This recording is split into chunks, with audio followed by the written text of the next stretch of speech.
and welcome to AutoRepair Cloud's channel. In this video, we will cover the new WhatsApp functionality. We have fulfilled the requests of our users and added the ability to chat using WhatsApp Messenger. In this video, we will show you how this works. In order to use the WhatsApp Messenger, you do not need to have a WhatsApp account. Instead, the customer must start a conversation by scanning the QR code and send an initial message in the open chat. The customer must have an active WhatsApp account. For example, you would like to send a message regarding ongoing repairs.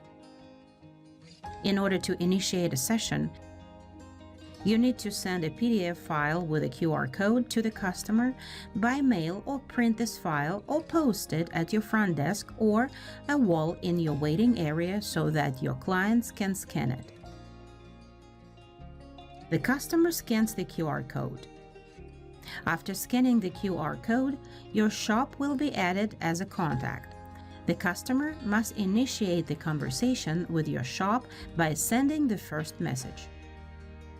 If everything is done correctly, you will receive a message in the chat. This confirms that the chat session is opened and now you can start chatting. You can send organic or canned messages, which you can prepare in the configuration section under templates.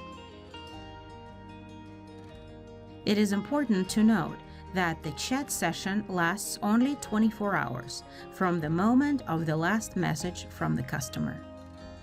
After the session is over, you need to request for the customer to initiate the conversation again.